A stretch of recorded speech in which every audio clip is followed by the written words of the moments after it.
अस्सलाम वालेकुम नाजरीन, मैं हूं आपकी होस्ट एनिशा और आप देख रहे हैं वीकेंड शाइन विद एनिशा। कैसे हैं आप लोग? ठीक ठाक? सब मैं बिल्कुल ठीक हूँ। मेरी दुआ है आप हमेशा हंसते मुस्कुराते रहें, खुश रहें, आबाद रहें। कराची की कुछ सूरत हाल ऐसी है कि कभी कभी थोड़ा थोड़ा मौसम बहुत ज़्यादा अच्छा लगना शुरू हो जाता है। ऐसा लगता है कि अब बारिश होने वाली है और कराची वाले जो है वो उनमें खुशी की लहर आ जाती है, पर अब तक कुछ ऐसा नहीं है। पर इंशाल्लाह बहुत जल्दी कराची में बारिशें जो है वो शुरू हो जाएंगी। अच्छा, बारिशों का मैंने इसलिए बात की है कि वजह ये है कि आगे आपको पता है जिस तरह से लोग कुर्बानी के लिए भी जानवर लेके आ रहे हैं, जो लोग लेके आ रहे हैं वो इस चीज़ के लिए पहले से तैयार रहें कि मौसम बारिशों का है तो बारिशें होंगी।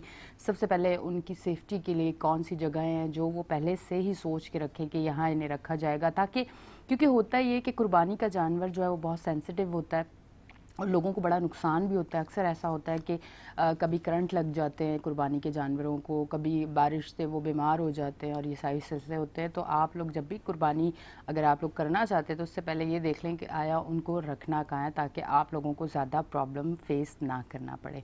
और साथ साथ दूसरी चीज़ ये है कि अभी माशाल्लाह है तो दिन काफ़ी हैं, पर फिर भी मैंने कहा चले एक मैसेज ज़रूर मैं दे दूँ कि हम लोगों की एक सोच ये होती है कि कुर्बानी अगर कर रहे हैं तो हम लोगों ने सारा गोश्त अपने पास रखना है, जो कि मेरे हाल से बेहतर नहीं है।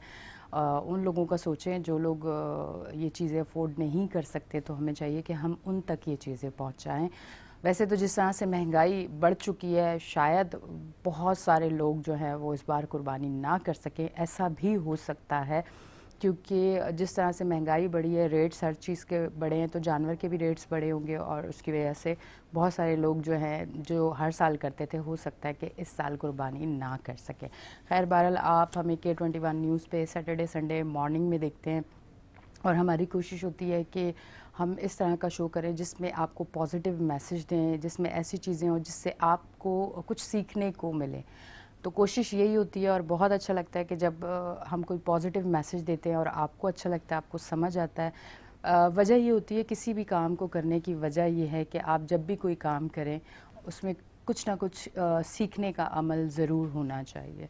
और सिर्फ हमें दुनिया को नहीं सिखाना यहाँ बैठ के, या हमें अच्छा मैसेज दुनिया के लिए नहीं देना। सबसे पहले हमें ख़ुद को सीखना है, हमें अपनी शख्सियत को अच्छा करना है, हमें अपनी ज़िंदगी को बेहतर बनाना है। क्योंकि जब हम किसी को कुछ समझाते हैं उससे पहले हमें वो सारी चीज़ें ख़ुद करनी चाहिए। तो अगर इस चीज़ पे हम लोग अमल करेंगे तो यकीनन हम ज़िंदगी में बहुत आगे जाएंगे, तरक्की हासिल करेंगे।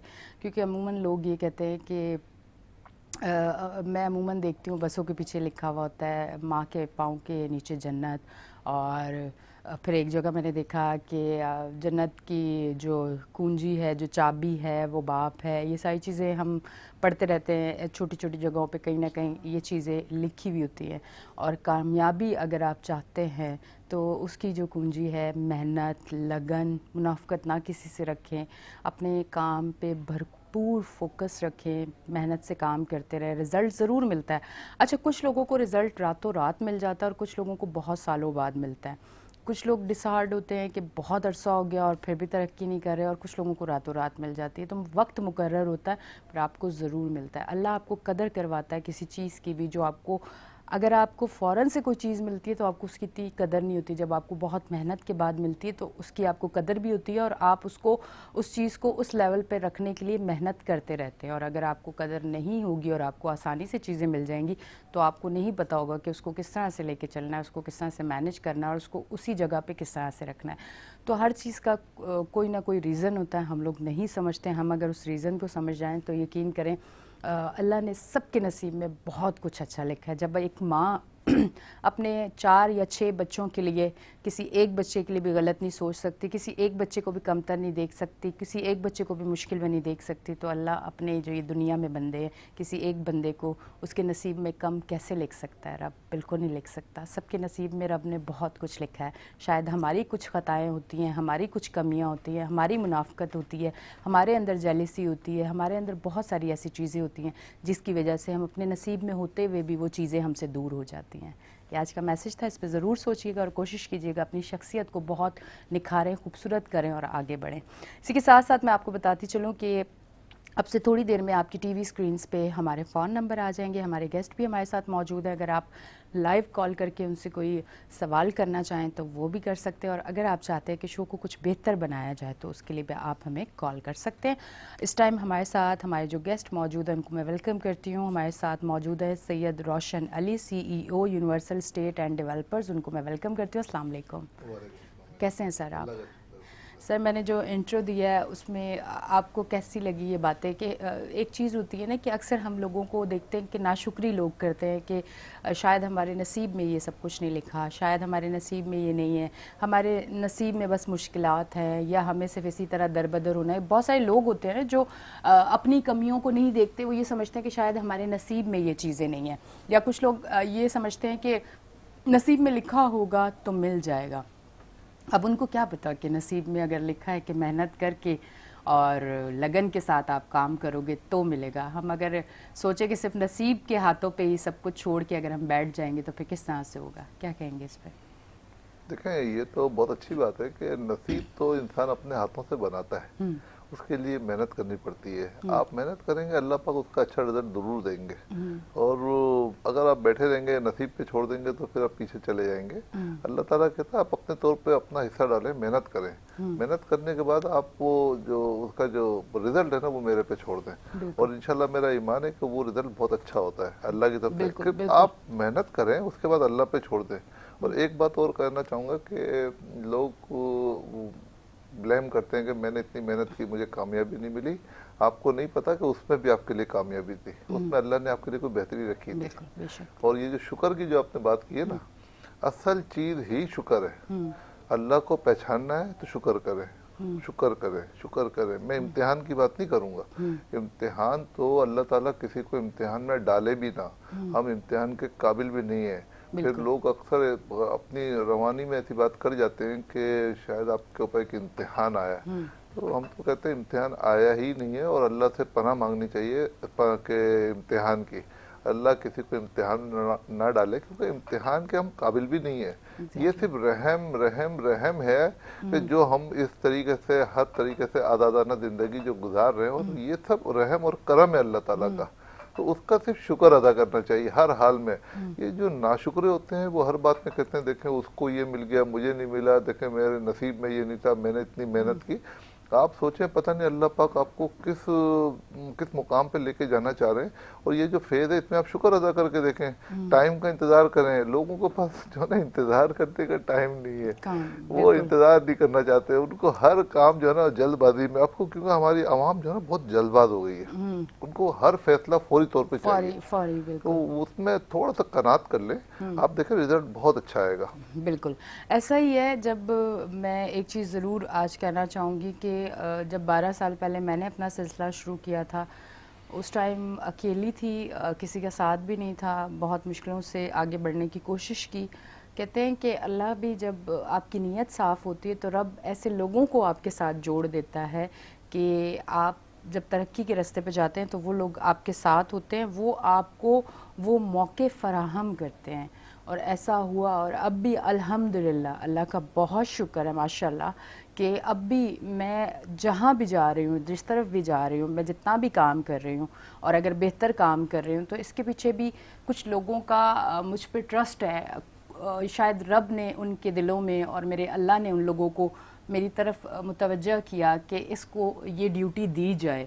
आज मैं जिस जगह बैठी हुई हूँ, जिस चैनल पे मैं बैठी हुई हूँ, यहाँ का मैं आज ज़रूर शुक्र अदा करना चाहूँगी उन लोगों का कि जिन लोगों ने मुझ पे इतना ट्रस्ट किया कि अपने माशाल्लाह 2 बड़े शो मुझे दिए और मुझ पे इतना यकीन किया कि ये कर लेगी और मेरा साथ दिया, मुझे इस लेवल पे ला के बिठाया। तो इसके लिए मैं उनका बहुत शुक्र अदा करती हूँ। और ये अल्लाह का तोहफ़ा है मेरे लिए, ये अल्लाह का गिफ्ट है मेरे लिए कि मुझे ऐसे लोग मिल गए मेरे रब की तरफ से, क्योंकि अल्लाह ख़ुद तो आके नहीं किसी की मदद करता, अल्लाह वसीले बनाता है। तो मेरे रब ने मेरे लिए ऐसे वसीले बनाए कि अल्हम्दुलिल्लाह आज मैं जो सब कुछ कर रही हूँ, अब इस टाइम पे मैं जो भी सब कुछ कर रही हूँ, या मुझे 4 लोग जानते हैं तो वो सिर्फ K21 की वजह से इनके भरोसे की वजह से, और आज मैं मेहनत अगर कर रही हूँ तो इस सपोर्ट की वजह से। तो उसके लिए तो मैं बहुत शुक्रगुजार हूँ अपने अल्लाह की, और उसके बाद में अपने मालकान की, और जो यहाँ हमारे इदारे में और लोग हैं जो मुझे सपोर्ट करते हैं, जो मुझे काम करने में मेरी मदद करते हैं, चाहे वो एक कैमरामैन क्यों ना हो, वो चाहे एक एडिटर क्यों ना हो,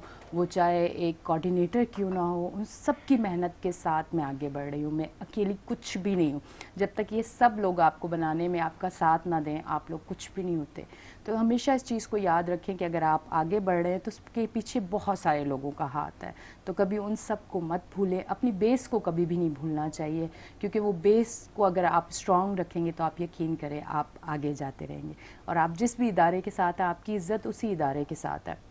आप जब अपने इदारे की इज़्ज़त बनाएंगे, चाहे वो मीडिया से है, चाहे वो किसी भी जगह, किसी कंपनी में आप एम्प्लॉय हैं, आप जब उस इदारे की इज़्ज़त रखेंगे 4 लोगों में, अपने दिल में, अपने दिमाग में, कहीं भी आप जाते हो अपने इदारे की इज़्ज़त रखते हो, तो आप यकीन करो आप कामयाबी की सीढ़ियाँ ज़रूर चढ़ते हो। अच्छा जी, अब मैं आपकी तरफ आती हूँ। आज थोड़े पॉजिटिव मैसेज ज़्यादा हो गए, आज मैंने पॉजिटिव मैसेज बहुत ज़्यादा दे दिए, क्योंकि असल में सर होता ही है, आपने भी बहुत कुछ माशाल्लाह लाइफ में देखा होगा। आपने नेगेटिव लोग भी देखे होंगे, आपने पॉजिटिव लोग भी देखे होंगे, आपने ऐसे लोग भी देखे होंगे कि जहाँ काम करते वहाँ भी बुराई उनकी भी कर रहे होते हैं। मतलब जिस इदारे से रिस्क के हलाल कमा के जा रहे होते हैं ना, जो अपने बच्चों को, अपनी फैमिली को खिला रहे होते हैं, वहाँ की भी बुराई कर रहे होते हैं। हालांकि कहते हैं कि जो आपको जहाँ से रिस्क मिल रहा है एटलीस्ट वहाँ के लिए तो नीयत को साफ करना चाहिए। वहाँ के अगर आप किसी और चीज़ में शामिल होके कुछ अच्छा फ़ायदा नहीं इदारे को दे सकते तो एटलीस्ट बुरा भी ना कहें। तो ऐसे लोग यकीनन आपने भी देखे होंगे लाइफ में कि जो इस तरह से चीज़ें करते होंगे।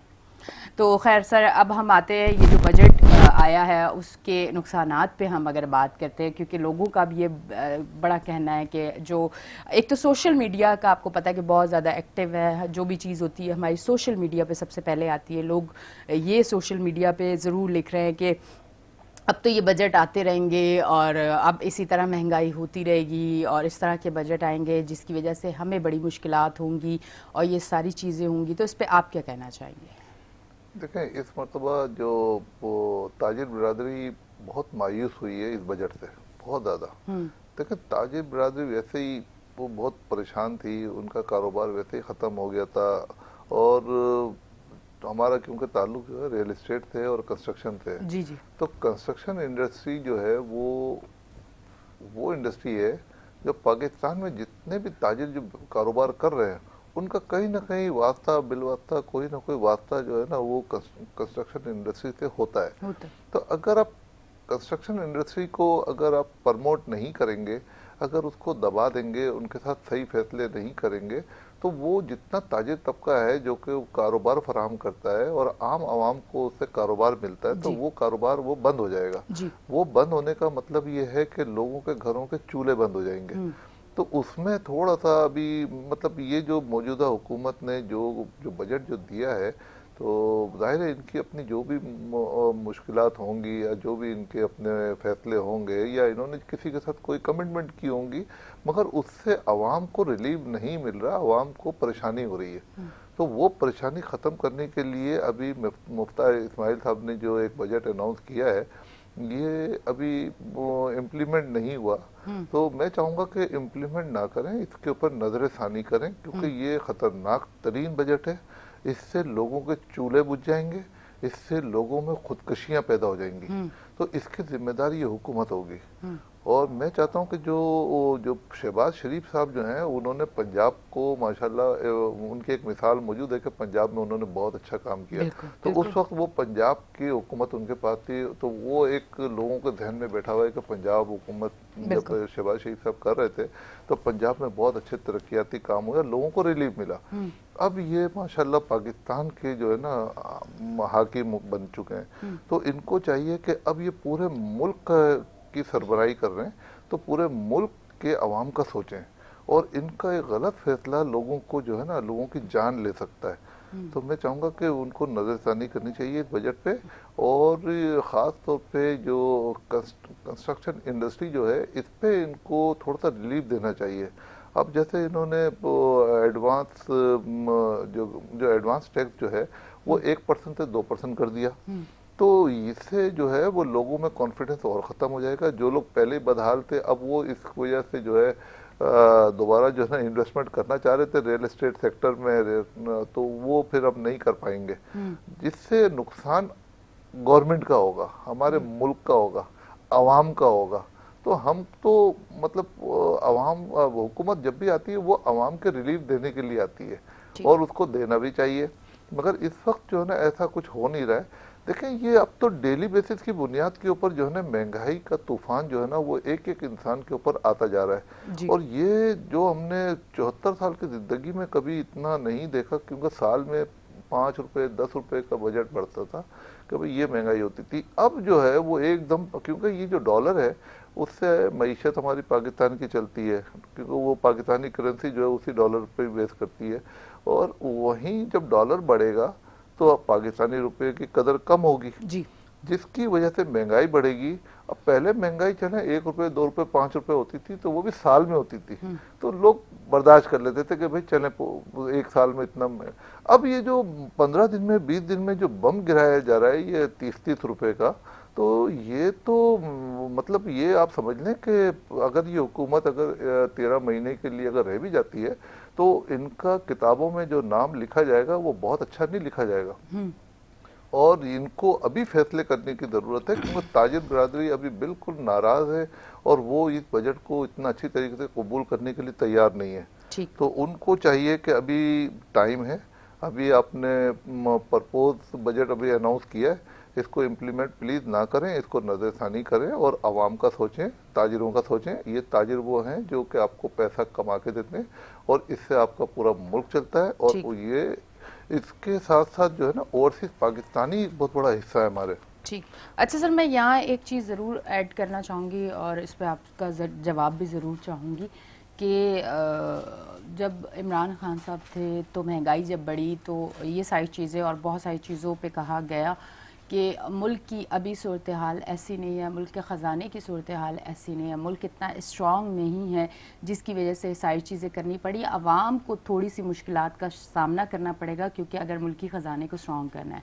इसी तरह में भी हो सकता है कि अब जिस तरह की सिचुएशन है किसी से छुपी हुई नहीं है, खान साहब के जाने के बाद 10 दिन 15 दिन के बाद ही एक बड़ा वावेला मच गया कि स्ट्रॉन्ग तो है ही नहीं हमारा पाकिस्तान, ख़जाना तो है ही नहीं, कुछ बचा ही नहीं है। तो हो सकता है कि जो टैक्स बढ़ाए हैं और इस तरह की जो सारी चीज़ें हो रही है, आया वो इसलिए हो रही है कि स्ट्रॉन्ग किया जाए मुल्क को, ये कोई पॉलिसी हो आवाम को, इसलिए क्योंकि आवाम तो उस टाइम भी पसीना इसी वजह से और इसी बात पे कि मुल्क के पास अभी ख़जाने में कुछ नहीं है, तो आवाम पिसना शुरू हो गई कि अब शायद हम मुश्किलात का सामना कर रहे हैं, मुल्क जो है मुल्की ख़जाने को फ़ायदा होगा तो मुल्क जो है वो तरक्की करेगा। अब भी शायद बेसिक वजह ये हो सकती है जो हमें समझ नहीं आ रही है। ये जो बात कर रही है ना, क्योंकि आप कारोबारी नहीं है इसलिए ये बात कर रही है। सर मैंने तो सियासतदानों की बात की है ना कि जो उनका रीजन होता है। हम तो कारोबार की बात करेंगे ना, देखे वो कारोबार है, वो उनका सियासत है, हमारा कारोबार है, हम तो कारोबार की बात करेंगे कि वो जो भी देखें। अब जो हम पुरानी बातों को लेकर बैठे रहेंगे तो हम आगे नहीं बढ़ सकते। उन्होंने गलत फैसले किए, सही फैसले किए, उसका जो भी खमियाजा, जो नई हुकूमत आने वाली होती है वो ये सोच कर आती है कि मुल्क में खजाना नहीं है। ठीक है। जब मुल्क में खजाना नहीं है तो फिर आप क्यों आ रहे हो? ठीक है। अगर आप आ रहे हो तो वो लोगों को ये उम्मीद होती है कि अब ये आ जाएंगे ना तो पुराने वालों ने इतना अच्छा अगर काम नहीं किया तो ये हमारे लिए कोई ऐसा रिलीफ देंगे कि हम बेहतरीन पोजीशन में आ जाएंगे। जब आपको पता है मुल्क में खजाना नहीं है तो आप क्यों आ रहे हो? तो इसका मतलब क्या, आपको पता है कि ये आवाम को तंग करने आ रहे हो या आवाम को रिलीफ देने आ रहे हो? अगर आवाम को रिलीफ देना है तो रिलीफ की बात करो, और रिलीफ यहाँ नहीं मिल रहा। ओवरसीज पाकिस्तानी जो है ना वो आज भी इस मुल्क को चलाने में बहुत बड़ा किरदार अदा करते हैं। आप उनके रास्ते बंद कर रहे हो। अब वो क्यों पैसा इन्वेस्ट करेगा? आपने कहा कि फाइलर जो है पहले 1% होता था एडवांस टैक्स, अब जो है उसको 5% कर दिया अगर नॉन फाइलर है। अच्छा, जो अपना ओवरसीज पाकिस्तानी है वो फाइलर बनने में इंटरेस्टेड नहीं है पाकिस्तान में, क्योंकि यहाँ इतने मसले मसाइल हैं। वो सोचते हैं बस हम अपना पाकिस्तान में पैसा इन्वेस्ट करें और जो 1% है वो दे के अपने प्रॉपर्टी में इन्वेस्टमेंट करते हैं। तो इसका मतलब उनका इंटरेस्ट ये है कि पाकिस्तान में पैसा आए।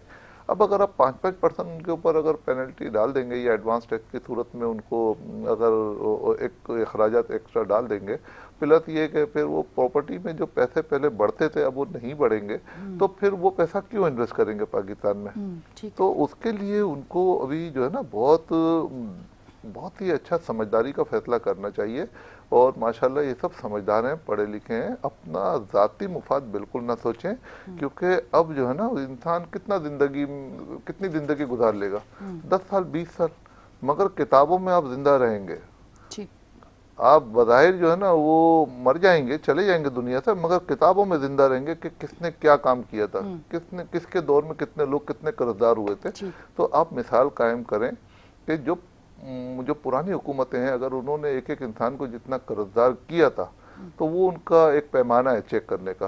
अब आप जो भी काम कर रहे हैं ये भी लिखा जाएगा किताबों में, क्योंकि जब आप जाएंगे तो फिर एक हिस्ट्री बनेगी कि भाई इनके दौरे हुकूमत में एक पाकिस्तानी के ऊपर कितना कर्जे का बोझ पड़ा।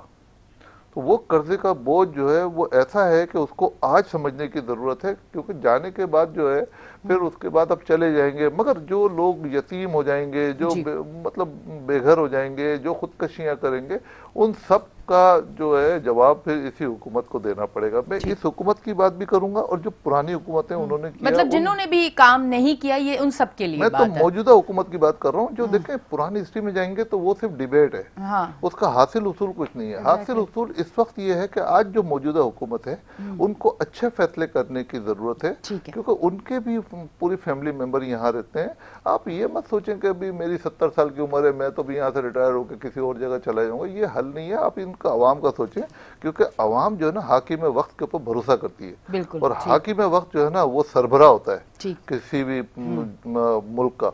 और वो आप समझें कि अगर एक घर का सरबरा है वो अपने बच्चों को कर्जदार देखेगा? बिल्कुल नहीं देखेगा। अगर किसी बच्चे पे अगर कर्जा हो गया है तो वो सरबरा का काम होता है कि उसका कर्जा कम करे। तो यहाँ पर तो मैं देखता हूँ कि जो आता है बंद के सरबरा आता है और वो कर्जदार करके चला जाता है। तो कौन इसका मतलब अपने मुल्क को वो सरबरा बन गए, मगर कोई अपना घर नहीं समझ रहा है, इस मुल्क को कोई ऑन नहीं कर रहा। ठीक है सर, इसको कंटिन्यू करेंगे, ब्रेक का टाइम आ गया, ब्रेक लेते हैं। और बात यही है कि पाकिस्तान है तो हम हैं, इस बात को कभी नहीं भूलना। और अगर चाहते हैं कि इसी तरह तरक्की करते रहे तो पाकिस्तान के को मजबूत बनाने के लिए फैसले लेने होंगे। लेते हैं एक ब्रेक, मिलते हैं ब्रेक के बाद।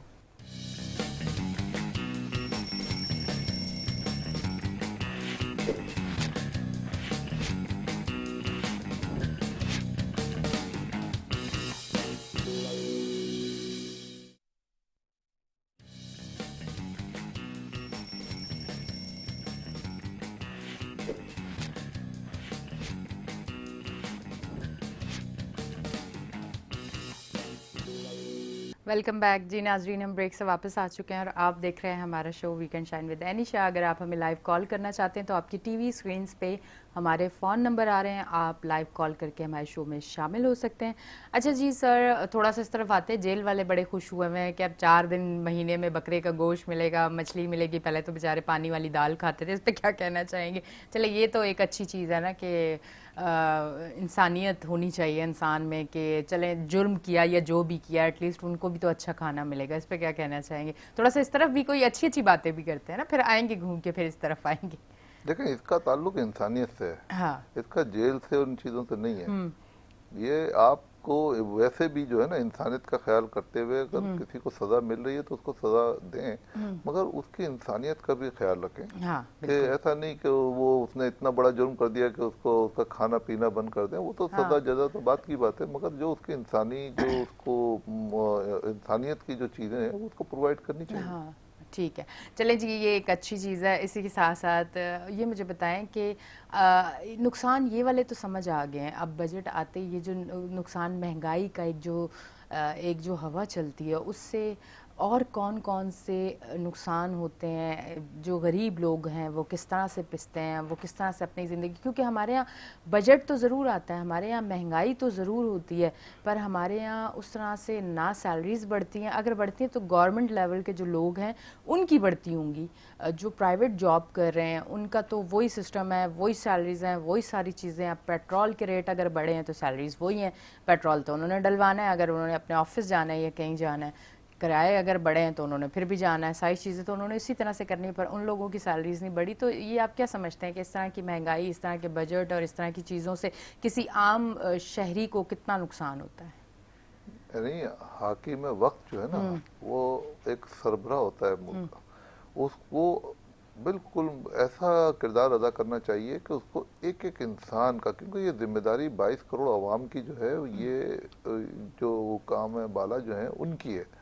तो अगर उनके दौरे हुकूमत में कोई एक इंसान भी भूखा रह जाता है या उनकी गलती की वजह से अगर उनको कोई नुकसान पहुंचता है, तो सर हम कॉल ले लें, क्योंकि वो वेट ज्यादा होता है ना, तो फिर वो वापस चले जाते हैं, तो कॉल लेते फिर यहीं से कंटिन्यू करेंगे।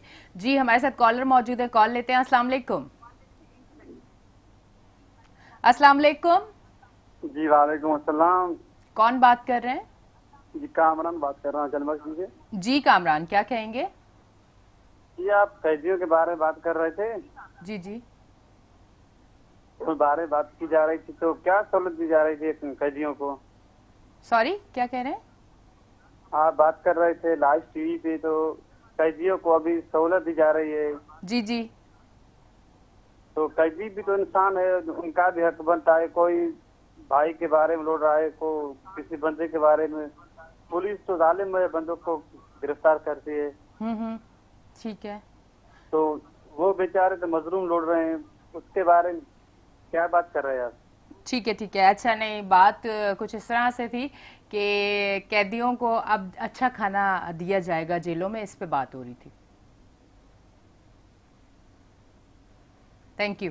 अच्छा जी, इनका ये कहना था कि आप कैदियों पे क्या बात करें, शायद उनको नेगेटिव लगी कि शायद हम लोग नेगेटिव बात करें, पर हमारा और मेरा और हमारे जो गेस्ट हैं, इनका ये था कि इंसानियत होनी चाहिए। बड़ा अच्छा एक फ़ैसला है कि उनको अच्छा खाना दिया जाएगा, ताकि वो भी जो है अंदर, चाहे कुछ लोगों के केसेस चल रहे हैं, कुछ लोगों को सज़ा मिल चुकी है, जो भी है इंसानियत होनी चाहिए, इंसान को इंसान ही समझना चाहिए, और उनको भी अच्छा जो फूड है वो हर जिस्म की ज़रूरत है और उनको मिलना चाहिए, और उनको अब मिलेगा। इस पे हम लोगों की बात हुई थी। चले मैं सर आपकी तरफ आती हूँ, वहीं से कंटिन्यू करती हूँ। देखिए, नहीं, वो जो बात हो रही थी कि जो हाकिम वक्त होता है वो सरबराह का किरदार अदा करता है, उसको अपना अल्लाह को हमेशा हाजिर और नाजिर जान के फैसले करने चाहिए। अगर आप अल्लाह का खौफ रख के फैसले करेंगे तो कभी गलत फैसले नहीं करेंगे। चाहे कितनी बड़ी बड़ी कुव्वतें आपके सामने आ जाएं, आप उनसे लड़ जाएं। आपका जो मकसद होना चाहिए वो 22 करोड़ अवाम जिसको अल्लाह ताला ने आपको इज्जत दी है, देखिए ये इज्जत है।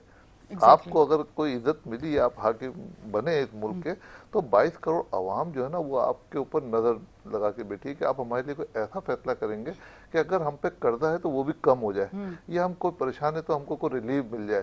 तो मैं तो ये देख रहा हूँ कि 2 महीने से मैं खुदा ना खास्ता किसी पार्टी का कोई कारकुन नहीं हूँ, ना मेरी किसी पार्टी से वाबस्तगी है, मगर ये है कि जो फैसले हो रहे हैं ना, जो डेली बुनियाद पे, वो मेरा ख्याल है, जो मेरी अपनी जाती सोच है कि वो गलत हो रहे हैं, क्योंकि रिलीफ कहीं नजर नहीं आ रहा। और अभी तो नहीं आ रहा, अभी मुझे लगता है बजट आने के बाद जो एक तूफान आएगा, तो अब देखें जब लोगों के पास चॉइस नहीं होगी, जब तक रिलीफ मिलेगा, थोड़ा सा भी मिलेगा, तो लोग उसको सरवाइव करने की तरफ जाएंगे। अब जब रिलीफ नहीं मिलेगा तो शायद लोग रोडों पे आ जाएं, और रोडों पे आके अगर फिर भी अगर उनको इंसाफ नहीं मिलेगा तो शायद खुदकशियों की तरफ चले जाएं। तो ये इसका हल नहीं है। आप उस डिजास्टर का सोचें जो होने वाला है, क्योंकि हमने सुना है कि 270 रुपए का शायद पेट्रोल होगा। जब 270 का पेट्रोल होगा तो डॉलर जो है ना उसी के पैरेलल चलता है, तो इसका मतलब डॉलर भी 270 पे चला जाएगा। जब 270 का डॉलर हो जाएगा तो हमारी पाकिस्तानी करेंसी और डिवेल्यू हो जाएगी। तो लोगों पे खौफ पैदा हो गया, और सिर्फ पाकिस्तानी में खौफ पैदा हो गया कि पाकिस्तान में पैसे लेके जाएंगे तो हमारे पैसे पानी हो जाएंगे। आप बताएं कि मेरा रियल एस्टेट से ताल्लुक है, ये गुज़िश्ता कोई 15-20 दिन से मैं देख रहा हूँ कि जिन लोगों ने सोचा था कि अपनी प्रॉपर्टी सेल नहीं करनी, वो अपनी प्रॉपर्टी सेल करने में लगा रहे। जो कहते थे कि इतने पैसे मिलेंगे तो हम ये सेल करेंगे, अब वो वरना कहते नहीं हैं जो करेंगे। भी पैसे मिलते हैं हमको मिल जाए। अब उनका जो उनका इरादा है वो ये है कि हम अब जो भी पैसे मिलते हैं ना वो लेके हम डॉलर में शिफ्ट कर लें। तो जो कि हमसे बात होती रहती है हम तो वो बात कर रहे हैं। तो इन चीज़ों की मैं निशानदेही हुकूमत को इसलिए करना चाहता हूँ कि ये फैसला इस वक्त लेने की ज़रूरत है, क्योंकि अभी जो हमारा फॉरेन एक्सचेंज, हमारे पास वैसे ही पैसे नहीं है मुल्क में, और अगर जो पैसे थोड़े बहुत जो जनरेट हो रहे हैं वो भी बंद हो जाएंगे तो फिर हम बहुत जल्दी, अल्लाह ना करे कि हम तबाही की तरफ ना चले जाएं। तो मेरा ख्याल है कि हमारे जो हुक्मरान हैं वो इतने ख़राब हैं नहीं, इनके अपने नज़रियाती इख्तलाफात ज़रूर हो सकते हैं, मगर नफ़रत की बुनियाद के ऊपर ऐसे फैसले ना कर लें कि हमारी जो आवाम है ना, क्योंकि इसकी सज़ा खालसतन जो है वो आवाम को मिलती है। आवाम का क्या कसूर है? आवाम को तो कोई इससे कोई सरोकार नहीं कि कौन सी पार्टी है, वो चाहती है वो पार्टी अच्छी है जो हमको रिलीफ दे। एग्जैक्टली। तो अच्छा सर, मैं सॉरी यहाँ पे एक और बात ऐड करूँगी कि किसी भी मुल्क की रीढ़ की हड्डी होता है ताजिर। तो इस तरह के कोई भी फैसले लेने से पहले आप नहीं चाहते कि ताजिर भी साथ उनके हों? जिस तरह के अभी कोई भी स्टेप उठा रहे हैं तो उनको साथ ज़रूर रखें, उनको भी इस चीज़ से आगाह किया जाए, पहले उनसे भी पूछा जाए, उनको भी बताया जाए, उनके साथ भी मशवरा किया जाए। इस पर आप क्या कहना चाहेंगे? देखें, ताजिर, मैंने बताया कि मुल्क को चलाने में ताजिर का बहुत बड़ा जी एक हिस्सा होता है। जी। अब ताजिर से ये आप मुझे बताएं, जो ये अभी फैसले हुए हैं क्या ताजिरों की मर्जी से हुए हैं? अगर ताजिरों की मर्जी से हुए होते तो क्या ये टीवी पे बैठ के सारे ताजिर आज चिल्ला रहे होते? वो तो आज इनके कसीदे पढ़ रहे होते कि क्या हुकूमत ने फैसले किए। मगर वो जो फैसले लोगों ने 50 साल में नहीं किए, इन्होंने तो 2 महीने के अंदर फैसले कर लिए। मतलब 30-30 रुपए का बम क्या गिरेगा 15-15 दिन के अंदर? तो हम तो बहुत जल्दी, कोई अल्लाह ना करे, श्रीलंका वाली पोजीशन पे आ जाएंगे। तो आज मुझे उम्मीद है कि हम शहबाज शरीफ साहब माशाल्लाह एक अच्छी समझ बूझ वाले इंसान है, तो वो उनको आज अपना, देखें अल्लाह ने उनको इज्जत दी है, उनको इज्जत बचानी भी है, और अल्लाह इज्जत देता भी है, अल्लाह अल्लाह इज्जत लेता भी है फिर वापस। तो ऐसा ना हो कि देर हो जाए और आप वो आवाम आपको पसंद ना करे। आज तक तो पसंद कर रही है और सिर्फ इस उम्मीद पे कर रही है कि आप हमारे लिए कोई अच्छे फैसले करेंगे। और ताजिर बिरादरी का बिल्कुल ख्याल करें, ताजिर बिरादरी के हाथ पैर बांध देंगे, ये काम नहीं करेंगे, लोग अपने ऑफिस, अपनी दुकानें, अपनी तिजारत बंद कर देंगे, फिर बताएं मुल्क कितनी कैसे बंद चलेगा? भी हो चुकी हैं, कितनी तो बंद भी हो चुके हैं ऑफिसेज, बड़े बड़े कारोबारी लोगों को नुकसान पहुंचा, जो कि एग्जांपल हमारे सामने बहुत सारे लोग हैं कि बहुत लोग पीछे हट चुके थे, बहुत बड़े कारोबार थे, उन्होंने ख़त्म कर दिया। उन्होंने कहा अब कोई फ़ायदा नहीं है, हम सैलरीज निकालना बड़ा मुश्किल हो रहा है, बाकी तो सिस्टम और है कि हम सैलरीज अपने एम्प्लॉयज़ की नहीं निकाल पा रहे। तो ये तो है। अब देखें, मल्टीनेशनल कंपनी जो है ना वो यहाँ बड़ी मुश्किल से आती हैं, उनका कॉन्फिडेंस बहाल होता है। अब जो आ गई हैं उनको सपोर्ट करें। अब एक कंपनी को मैं जानता हूँ, वो कहने लगे कि हम तो हमारा किराया इतना ज़्यादा है कि हमसे किराया नहीं निकल रहा, तो अब वो लोगों को निकालना शुरू कर दिया, लोग बेरोजगार हो रहे हैं। तो अब देखें, जब मल्टीनेशनल कंपनी क्यों पैसा लगाएगी इधर? और एक दूसरी चीज़ ये है कि अभी मेरी और आपकी समझ में ये चीज़ आती है कि हम इलेक्ट्रिसिटी खुद प्रोड्यूस कर सकते हैं, तो हम जो है वो पेट्रोल और डीजल की तरफ क्यों जा रहे हैं? देखें, उसमें टाइम लगेगा, 1-2 साल की प्लानिंग कर लें डीजल पेट्रोल लेने के लिए, जो भी पेट्रोलियम मसनूआत है उसके लिए करें, मगर आज से कोई ऐसा आप बंदोबस्त करें कि आप सोलर पैनल की इंडस्ट्री पूरे पाकिस्तान में लगा दें। गवर्नमेंट अपनी जितनी बंजर ज़मीनें हैं या कोई ज़मीनें उनके पास हैं, वहाँ पर सोलर पैनल लगा के अपनी इलेक्ट्रिसिटी प्रोड्यूस करें, और वो 2 साल में इंशाल्लाह, साल 2 साल में इतनी इलेक्ट्रिसिटी हो जाएगी कि हमारे मुल्क का पहिया चल जाएगा। क्योंकि इलेक्ट्रिसिटी से ही जो है, जो उसी से ही पहिया चलता है मुल्क का। तो फिर हमारे जो एग्रीकल्चर है उसको फ़ायदा होगा, हमारी जो ताजिर बिरादरी है यहाँ पर जो जो लोग अपनी मैन्युफैक्चरिंग कर रहे हैं उनको फ़ायदा होगा, तो हर सेक्टर में हमको फ़ायदा होगा। मगर ये आप वो पॉजिटिव सोचें मुल्क की तरफ। ये मेरी एक नाकिस सी एक राय है कि अगर इस पर आप अपनी फैसला कर लेंगे तो हम अपनी एनर्जी जो है ना खुद प्रोड्यूस कर सकते हैं और हमारे पास ऐसी सहूलत है, तो हमें फिर शायद किसी के पास जाने की जरूरत भी नहीं है तेल और पेट्रोल डीजल के लिए। अच्छा सर, हम इस तरफ भी थोड़ा सा आएंगे कि जो भी जितनी भी पाकिस्तान में महंगाई हो, पर कराची उससे अलग चलता है। कराची में हर चीज़ अलग चल रही होती है। ये क्या रेट लिस्ट पे काम नहीं होता, प्रॉपर देखा नहीं जाता कि आया मार्केट से चीज़ दुकानों पे और ठेलों पे और इन चीज़ों पे आके एक अलग अपने रेट लगे हुए होते हैं। इसका भी तजुर्बा यकीनन आपने कभी किया होगा कि दूसरे शहरों से ज़्यादा कराची शहर में रेट जो है वो अलग चल रहे होते हैं। अल्लाह का बड़ा एहसान है कि ये कराची जो है उस पर अल्लाह की कोई ख़ास रहमत है कि यहाँ पर लोगों में बाइंग पावर है और उस हद तक नहीं है, अब तो खैर नहीं रही, मगर फिर भी जिनके पास है वो बाइंग करते हैं। इसीलिए देखें हमारा किसान जो है वो अपना अनाज पैदा करता है, फ्रूट पैदा करता है, दुनिया भर की ज़रूरत ज़िंदगी की जो भी चीज़ें पैदा करता है वो लोगों को पता होता है कि ये कराची में जाके हमको अच्छे पैसे मिलेंगे, वो इसीलिए कराची लेकर आते हैं, वरना तो पूरे पाकिस्तान में चीज़ें बेच दें। और फिर हमारा भी फ़र्ज़ है कि अगर चले गरीब इंसान वहाँ से कोई अपना पूरे साल मेहनत करके अगर उसकी फसल उगती है, अगर वो यहाँ आकर अगर 2 रुपये ज़्यादा लेता है तो उसको देने चाहिए जायज़ तरीके से। अब हम अगर उसमें जाएंगे कि ये तो एडमिनिस्ट्रेटर का काम है कि इसका रेट ये होना चाहिए, इसका रेट ये होना चाहिए, तो मुझे नहीं लगता कि अभी वो एडमिनिस्ट्रेशन हमारी इतनी अच्छी है कि वो इस पर कोई कंट्रोल कर सकती है। तो ठीक है, अल्लाह ताला ने बाइंग पावर दिया है, मगर मुझे लगता है वो कराची का भी बाइंग पावर अब खत्म होता जा रहा है, क्योंकि कराची का पहिया ही बंद हो जाएगा तो फिर आपको या फिर बाइंग पावर कहाँ गई। और अब आप देखें ये पेट्रोल की वजह से जो मगरिब के बाद जो लोग निकलते थे ड्राइव पे वैसे घूमने फिरने, अब मैं देख रहा था कि 10-15 दिन से वो रोडों पे रश नहीं है, कमी आई है। वो इसलिए आई है कि वो अब वो 1-1 लीटर को सोच रहे हैं कि अब 1 लीटर खर्च हो जाएगा हम जाएंगे तो। हाँ। अब समझें कि अब महंगाई किस हद तक जा रही है और ये गई नहीं है, अभी 2 और पेट्रोल के बम गिरने हैं अभी, इसको 270 पे आना है, क्योंकि जाहिर है जो हमने सुना है, अल्लाह करे ना आए, अल्लाह करे ऐसा कोई मौजज़ा हो जाए कि ना आए, आवाम को रिलीफ मिल जाए। देखिए पेट्रोल नहीं बढ़ेगा, चीजें कंट्रोल रहेंगी, अगर बढ़ गया तो फिर ये इनके भी हाथ में नहीं रहेगा, जो लोग आज भी हमारे हाकिम है ये भी कंट्रोल नहीं कर सकते। अरे एक हद तक लोग बर्दाश्त कर रहे हैं, जब बर्दाश्त से बाहर हो जाएगी तो लोग फिर अपना कोई रिएक्शन दिखाएंगे। तो मैं नहीं चाहता कि रिएक्शन आए, क्योंकि ये हुक्मरान है ना, ये अल्लाह की तरफ से मुंतखब होते हैं, तो जब हो गए तो भाई आप अल्लाह का खौफ पैदा करो, आप अल्लाह को सोचो, दुनिया को सोचो, दुनिया को नहीं देखो या बैरूनी ताकतों को नहीं देखो, आपके दिल में अपना खौफ अल्लाह का होना चाहिए। कोई ऐसा आपके गलत फैसले से कोई डिजास्टर हो गया तो आपको कभी दुनिया भी माफ नहीं करेगी, अल्लाह भी माफ नहीं करेगा, और फिर मैं उसमें नहीं जाना चाहता कि आगे क्या नुकसान होगा, ये तो अल्लाह और बंदे का मामला है। इंशाल्लाह अल्लाह बेहतर करेगा, दुआ भी करते हैं, कोशिश भी सब अपनी तरफ से करें कि बेहतरी हो। अच्छा, थोड़ा सा कराची के हालात पे आ जाते हैं। जिस तरह से कराची के हालात चल रहे हैं, आए दिन एक नई खबर सामने आई हुई होती है, आए दिन एक वीडियो आई हुई होती है सामने, चाहे वो औरत हो, चाहे वो बच्चे हों कम उम्र, चाहे वो लड़के हों, चाहे वो बूढ़े हों, चाहे वो बुजुर्ग हों, चाहे एक जा रहा हो, चाहे 4 एक बाइक पे जा रहे हो, पर लुट जाते हैं। उस पर क्या कहना चाहेंगे, किस तरह से सेफ्टी सिक्योरिटी कराची वालों को प्रोवाइड की जाए? देखें, जब मुल्क के हालात खराब होंगे, लोगों के पास खाने को नहीं होंगे, तो लोग अपने सर पे कफन बांध के निकल जाएंगे कि भाई जिसके पास है उसको लूटो और अपने घर का चूल्हा जलाओ।